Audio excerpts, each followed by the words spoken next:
ધોરણ 9 વિષય હિન્દી કાવ્ય 7 સુરદાસ કે પદ। આ સુરદાસ કે પદ કાવ્યનો પરિચય છે। પરિચય જે પહેલા ભાગની અંદર ભણી ગયા છે, આ બીજા ભાગની અંદર કાવ્યની સમજૂતી, સાર કે અર્થ ગણીએ છે। તો આ સુરદાસના કવિને જ્યારે આપણે પાઠની કાવ્યની સમજૂતી સમજતા પહેલાં અમુક શબ્દાર્થ જોઈએ। તો શબ્દાર્થના મિનિંગ સાથે જોઈએ।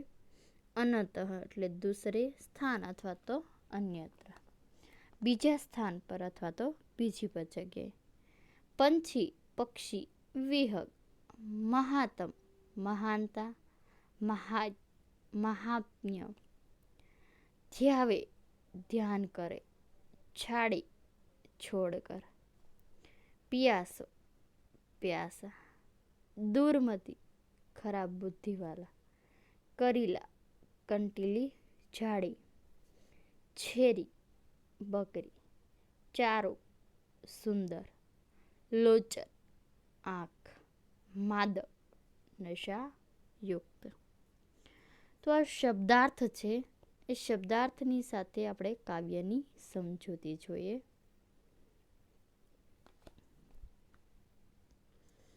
મેરો મન અનતઃ, મેરો મન અનતઃ કહા સુખ પાવે। મેરો એટલે મારો, મન એટલે તો મન, અનત એટલે અન્યત્ર, અનત એટલે શું થાય? અન્યત્ર। કહા સુખ પાવે, મારું મન છે એ અન્યત્ર એટલે કઈ જગ્યાએ સુખ પામશે। जैसे उड़ी जहाज को पंछी फिरी जहाज पर आवे, જેવી રીતે જહાજ પરથી ઉડેલું જે પક્ષી છે, આટલા બધા પાણીથી ઘેરાયેલું છે જહાજ છે, અને જહાજ પર બેઠેલું પંખી છે, તે પંખી ઉડીને ફરી પાછું જહાજ પર આવીને બેસે છે, એવી જ રીતે કમલ નૈनको છાંડી મહાતમ ઓર દેવ કો ક્યો ધાવે। જે કમળ જેવી નેત્રવાળો, કમળ જેવી નેત્રોવાળો, જે સર્વોત્તમ એટલે કે છે કે કમલ રસ સમાન, જે કમળ જેવી નેત્રોવાળો, નેન એટલે નેત્રો, જે કમળ જેવી નેત્રોવાળો મહાત્મ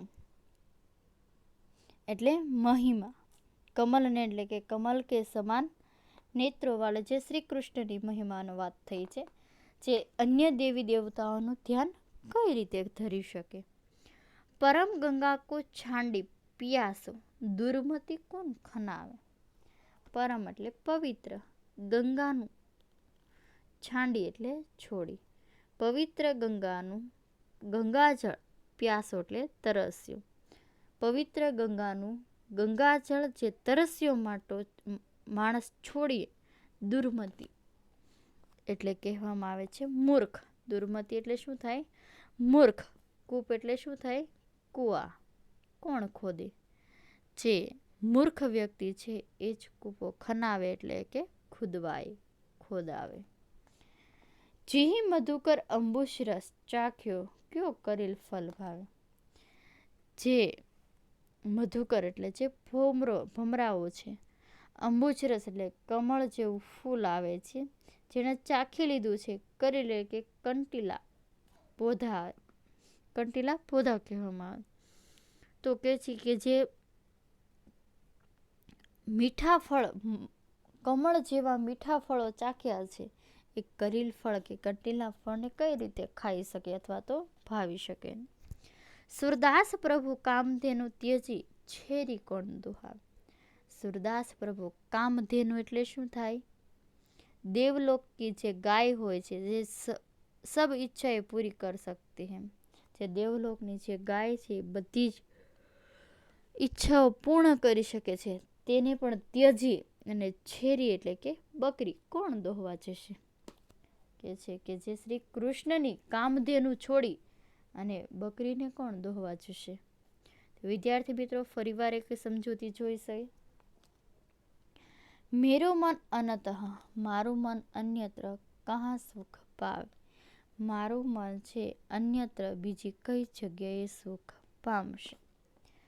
जैसे उड़ी जहाज को पंछी ફરી જહાજ પર આવે, જેવી રીતે જહાજ પરથી ઉડેલું જે પંછી છે તે પાણીથી ઘેરાયેલા જહાજ પર ફરી આવીને બેસે છે, એવી જ રીતે કમલ નૈન કો છાંડી મહાતમ ઓર દેવ કો ક્યો થામી. કમળ જેવી નેત્રોવાળો છાંડી એટલે કે છોડી, પિયાસો એટલે પ્યાસો, તરસ્યો. કમલ નૈન કો છાંડી મહાતમ ઓર દેવ કો ક્યો તવે. કમળ જેવી નેત્રવાળો શ્રી કૃષ્ણનો મહાત્મ એટલે મહિમા છોડી અન્ય દેવી દેવતાઓનું ધ્યાન કઈ રીતે ધરી શકે. પરમ ગંગા કો છાંડી પિયાસો, પવિત્ર ગંગાનું ગંગાજળ જે પ્યાસો એટલે તરસ્યો, પવિત્ર ગંગાનું ગંગાજળ જે તરસ્યોમાં દુર્મતી કૂપ ખનાવે. દુર્મતી એટલે કે મૂર્ખ કહેવામાં આવે છે, કૂપ એટલે કે કૂવો, અને ખનાવ એટલે કે ખોદા.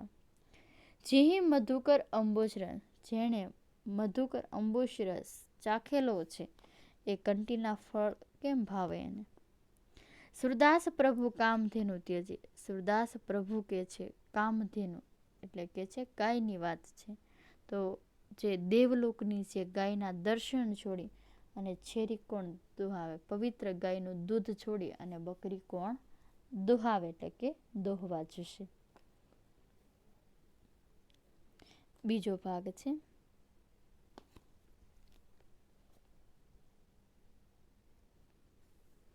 આ ભાગનો જે પહેલા ભાગનો જે વિસ્તાર છે હું એકવાર ફરી સમજાવીશ. વિસ્તાર છે દરેક વિદ્યાર્થી મિત્રો કાન દઈને સાંભળશે. सूरदास जी कहते हैं कि मेरा मन श्री कृष्ण के सिवाय और कहाँ सुख नहीं पाता. सूरदासजी કહે છે કે મારું મન છે અન્ય કઈ પણ જગ્યાએ શ્રી કૃષ્ણના દર્શન સિવાય ક્યાંય પણ તે સુખ પામતું નથી. જેવી રીતે વહાણ પરનું જે પક્ષી છે વહાણ પર ઉડીને પાછું ફરે છે, એવી જ રીતે મારું મન અન્ય દેવતાઓમાં ભટકી અને ફરી શ્રી કૃષ્ણના ચરણોમાં પાછું આવી જાય છે. કમલ નયન શ્રી કૃષ્ણનો મહિમા છોડીને બીજા કોઈ દેવતાઓનું ધ્યાન કઈ રીતે ધરી શકાય.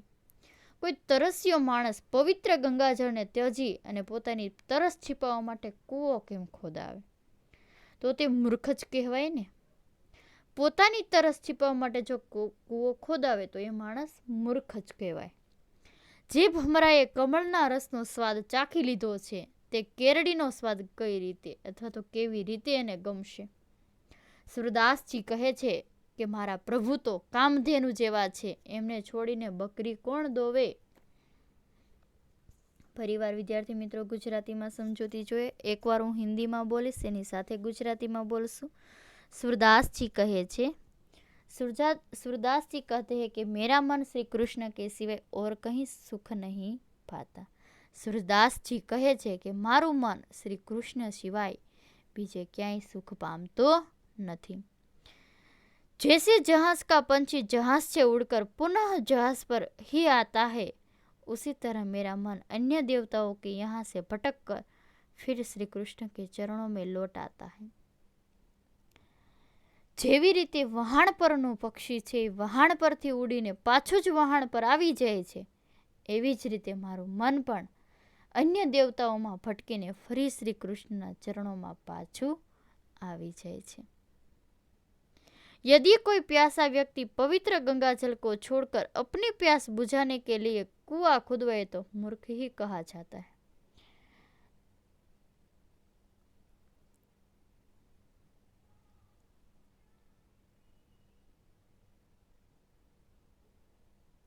કમળ નયન વાળો જે શ્રી કૃષ્ણનો મોહમાં છો. એક મિનિટ.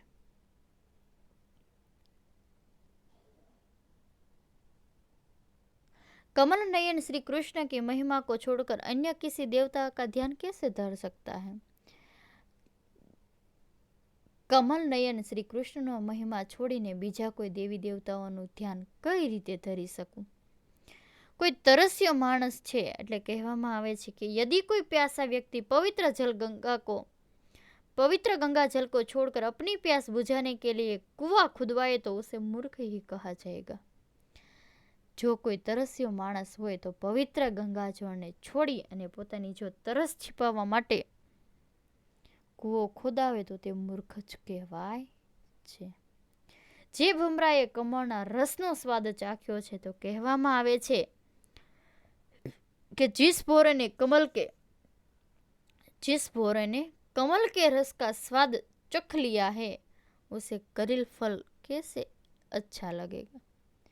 जे भमराओए कमलना रसनो स्वाद चाखी लीधो छे ते केरडीनो स्वाद कई रीते ते चाखशे।